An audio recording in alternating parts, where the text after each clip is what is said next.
অপেক্ষা আর অপেক্ষা, তারপর সেই অপেক্ষা আবারও অনেক অপেক্ষা শেষে নিরে ফেরা।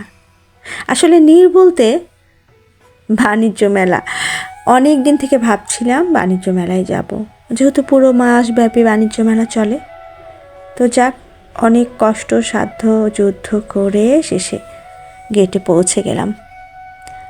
এত লোকজন এসেছিল ভাবতেই পারিনি। আসলে শুক্রবারের দিন বলে কথা, তো একদম জমজমাট লোকে পরিপূর্ণ। আসলে মেলায় মানুষ কি দেখতে যায়? ওই একই তো, চুড়ি মালা ফিতা, আর কি থাকে, বাসন কোসন, মেয়েদের জিনিসই বেশি। তো চলে গেলাম টিকিট কাউন্টারে। ওখানে প্রচণ্ড ভিড় ছিল। একটু ওয়েট করার পরে দেখলাম ফাঁকা হলো। চটজলদি টিকিট কেটে নিয়ে চলে আসলাম। মূল্য অবশ্য বেশি ছিল না, মাত্র 20 টাকা। তো চলে আসলাম আবারও। এখন প্রবেশের পালা। প্রবেশ করেই প্রথমে একটা সুন্দর লাইটিং চোখে পড়লো, বেশ ভালো লাগলো, মনটা একদম আনন্দে ভরে গেল। তারপরে ভাবলাম কোন দিকে যাব, ডানে না বামে, ডানে না বামে। তো হ্যাঁ, যে কথা সেই কাজ, আমি সবসময় ডান থেকে শুরু করি। তো ডানের শুরুতেই কি সুন্দর কালারফুল পপকর্ন নিয়ে বসে আছে, খুব ভালো লাগলো, দেখে মন ভরে গেল। আমি আবার কালারফুল জিনিস খেতে খুব একটা পছন্দ করি না, দেখতে খুব ভালোবাসি, আর সেই কারণেই কিনে ফেললাম না পপকর্নগুলো। তো তারপরে চলে গেলাম ক্রোকারিজের দোকানে। ক্রোকারিজের দোকানে গিয়ে দেখি সুন্দর সুন্দর ওয়াল হ্যাঙ্গিং, এগুলোর নাম কি ঠিক আমি জানি না, আমার খুব ভালো লাগে এগুলো। এবং অনেকগুলো অনেক ডিজাইনের এই ডোর বেল, যত সম্ভব ডোর বেলগুলো ছিল, খুব ভালো লাগছিলো। এবং মেয়েদের যে সংসারের সামগ্রী, সেটা আর নাই বলি। সাধারণত সব মেলাতে মেয়েদের পোশাক, মেয়েদের সামগ্রী এগুলোই থাকে, সে কারণে আমার ভালো লাগে না। আসলে মেলায় কেন যায় মানুষ? এক শ্রেণীর মানুষ আছে সময় কাটাতে যায়, আর এক শ্রেণীর মানুষ আছে মেলায় মানুষ দেখতে যায়। আর আমি একটু অবসর পেলে ঘুরতে পছন্দ করি বরাবরের মতো। ও আচ্ছা, এখানে যে আর্টিফিশিয়াল ফলগুলো ছিল আমার খুব ভালো লেগেছিল। আর সাথে এই লাইটের এগুলোকে কী বলে আমি মনে করতে পারছি না, আমার খুব ভালো লেগেছিল। আমি কিছু ছবিও তুলে নিয়েছিলাম এগুলোর সাথে, আর একটু নেড়ে নেড়ে দেখছিলাম, কারণ আমি এগুলো নিজের হাতে বানাবো।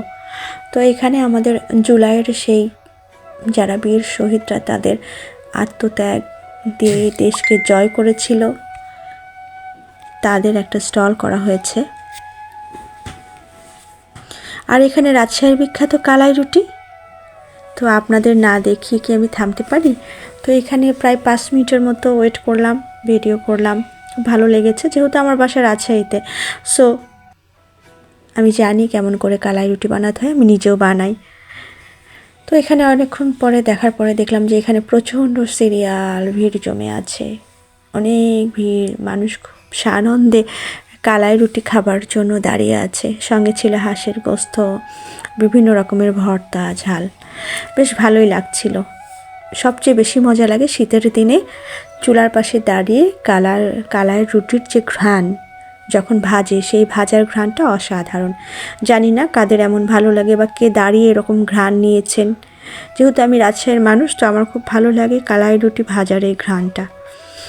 তো চলে গেলাম এবার অন্য স্টলে। তো গিয়ে দেখি যে যাবার সময় দেখলাম যে বাচ্চাদের কিছু রাইড আছে, বেশ ভালোই। তো আবারও এগিয়ে যাচ্ছি আস্তে আস্তে আস্তে। এখানে দেখলাম মোটরসাইকেলের কিছু ডিজাইন রেখেছে সেল করার জন্য, আর মানুষের কথা নাই বলি, পা ফেলার মতো জায়গা নাই। আর এখানে যেটা দেখলাম নতুন একটা আকর্ষণ, সেটা হচ্ছে এখানে বাণিজ্য মেলার একটা বিশেষ আয়োজন ছিল। বিস্কিটগুলো দিয়ে ধোঁয়া উঠছিল, অর্থাৎ বিস্কুটগুলো যখন মানুষ নিচ্ছিল, খাচ্ছিল, তখন মুখ থেকে ধোঁয়া বের হচ্ছিল। তো এখানে দেখলাম যে কীভাবে আসলে তৈরি করছে, প্রসেসিংটা বেশ ভালোই লাগলো দেখতে, কিন্তু আমি খাই নাই, কারণ আমার মনে হয় যে এগুলো খেলে পেটের প্রবলেম হবে, আর সেই কারণে আমি ইগনোর করেছি। আর হচ্ছে বিখ্যাত যেটা চাপ, এটা খেতে খুব মজা লাগে। তো এটাও দেখলাম যে অনেক ভিড়, সব জায়গাতে শুধু ভিড় আর ভিড়, ভিড় ভিড় ভিড়। তো কী করব, অনেকক্ষণ ওয়েট করার পরে দেখলাম যে আর হলো না। পাশে ছিল ফ্রুটস গোলা আইসক্রিম, শীতের মধ্যেও খুব ডিমান্ড ছিল এটা। তো বেশ ভালোই লাগছিল, একদম তাজা তাজা ফ্রুট দিয়ে লাইভ আইসক্রিম তৈরি করে দিচ্ছিল। তবে সেদিন আমরা চাপ না খেয়ে বাসায় ফিরি নাই, কারণ কলোনিতে খুব মজাদার চাপ তৈরি হয়, সাথে সাথে ফুলকো ফুলকো পুরিও পাওয়া যায়, বেশ মজা লাগে খেতে। তো তারপরে আমরা আর একটু মেলাটা ঘুরে দেখার জন্য আবার রওনা দিলাম। তো একটু হাঁটতে দেখি পিঠাঘর, বাঙালির পিঠা, বাংলার পিঠা। তো ভালোই লাগলো, ওখানে গেলাম। প্রায় শেষের পথে কিছু পিঠা ছিল। তবে এখানে যে চালাকিটা করেছে, এখানে একটা মুখ পাকন পিঠা ছিল। আমি জিজ্ঞাসা করেছিলাম এটা প্রাইস কত, আমাকে বলেছিল 10 টাকা। দুবার জিজ্ঞাসা করার পরে তারপরে যখন আমি পেমেন্ট করছিলাম তখন আমার কাছে থেকে 60 টাকা নিয়েছে। আর এই পান্তুয়াটা বেশ মজা ছিল, এটার প্রাইস ছিল 30 টাকা, বেশ ভালোই। কিন্তু এই পিঠাটা, এই পাকনটা আমার সাথে চালাকি করেছে। যাই হোক, কী আর করার, খেতে খুব একটা মজা ছিল না। আর এখানে কাঠ দিয়ে খুব সুন্দর সুন্দর হ্যান্ডমেড কাজ ছিল, এখানে বিশেষ আকর্ষণ ছিল। এই ফ্লাওয়ার ভাসগুলো খুব ভালো লাগছিল। আর এই যে ওয়াল হ্যাঙ্গিংগুলো খুব সুন্দর ছিল, এগুলো ভালোই লাগছিল। প্রাইস বেশ সাধ্যের মধ্যে ছিল, 350 ছিল যত সম্ভব। আর এই যে পাখির বাসাগুলো, এগুলো অনেক সুন্দর, এগুলো ভালো লাগছিল। এগুলো কিছুটা ইউনিক এবারের মেলাতে। এর আগে বগুড়া মেলাতে অনেকবার গিয়েছি, বাট এবারের বাণিজ্য মেলায় এই স্টলটা বেশ ভালো ছিল। এখানে কিছু দড়ির কাজ ছিল, সেগুলো বেশ ভালো ছিল, ভালোই লাগছিল। তো এখানে শৈল্পিক কাজগুলো অনেকক্ষণ ধরে নাড়লাম, দেখলাম, একটা জিনিসও নিয়েছিলাম। যাই হোক, ছোটোখাটো, বেশি বড় নেই নাই, বেশ ভালোই লাগছিল। এখানে বেতের কাজগুলো অনেক সুন্দর, আসলে আমাদের গ্রাম বাংলার ঐতিহ্য এগুলো। এগুলো আবার নতুন করে আমাদের সংস্কৃতিতে অ্যাড হয়েছে। অনেকে বাসায় সুন্দর করে সাজিয়ে রাখে, দেখতে বেশ ভালো লাগে। এটা বেশ ভালোই লাগছিল পুতুলটা, সেই ছোটোবেলার স্মৃতিচারণ হচ্ছিল, ছোটোবেলায় কত পুতুল নিয়ে খেলেছি।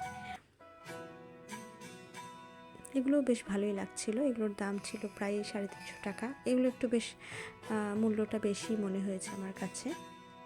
আর এদিকে যে মেয়েদের চুড়ি ফিতা আলতা, সেগুলো তো আছে। আর হ্যাঁ, এই কথা তো না বললেই নয়, আচার। মেলায় গেলে তো আচার খেতেই হবে। তো এখানে একটা বিশেষ আচার দেখলাম, সেটা হচ্ছে আঙ্গুরের আচার। এর আগে কখনোই দেখি নাই আঙ্গুরের আচার, বেশ ভালোই ছিল আচারটা খেতে। সব জায়গাতেই আসলে প্রায় ভিড়। আর চালতার আচার আমার খুব ফেভারিট, সেটা তো আমি মিসই করি না কখনোই। হ্যাঁ, আর তন্দুরি চা, এটা খাবার জন্য গেলাম, কিন্তু প্রচণ্ড ভিড় ছিল। অনেকক্ষণ ওয়েট করার পরে খেতে পারি নাই। সো একটু ঘুরে ঘুরে দেখে চলে গেলাম আবারও অন্য জায়গায়।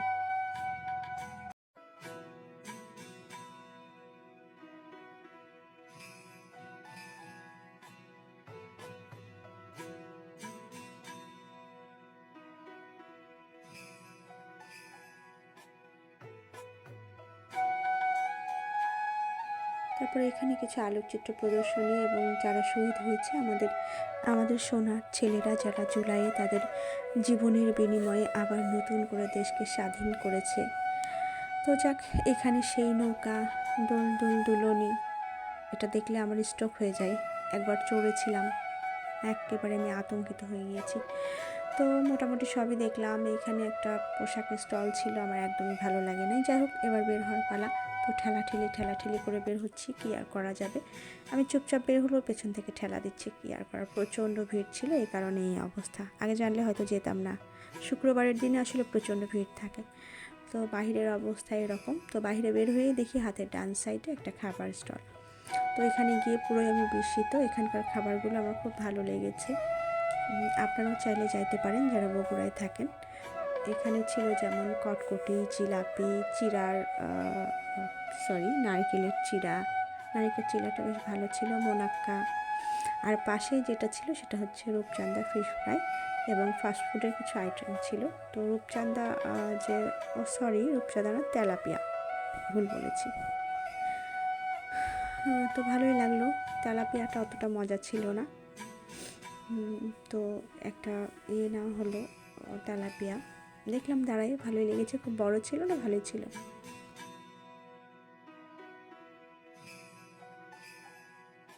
তবে এই হটডগটা খেতে বেশ মজা ছিল, ভালোই লাগছিল খেতে।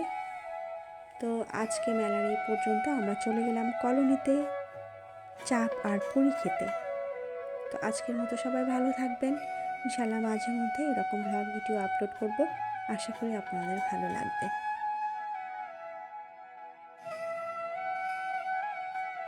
তো কলোনিতে চলে এসেছি, কলোনির বিখ্যাত যেটা চুন্নুর চাপ। তো দূর থেকে দেখুন কি অবস্থা, প্রচণ্ড ভিড়।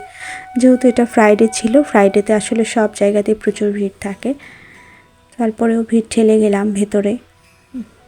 আস্তে আস্তে উঠতে উঠতে দেখি ভেতরের অবস্থা খুবই খারাপ। ভেতরে গিয়ে জিজ্ঞাসা করলাম কখন খাবার পাবো, বললো 2 ঘন্টা।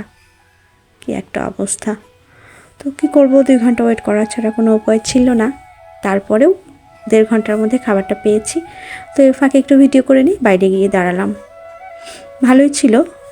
এখানে যে বানাচ্ছে সব রেডি করছে, এগুলো সব আগের অর্ডার, 1 ঘন্টা থেকে 1.5 ঘন্টা আগের অর্ডারগুলো সার্ভ করছে। এত চাপ।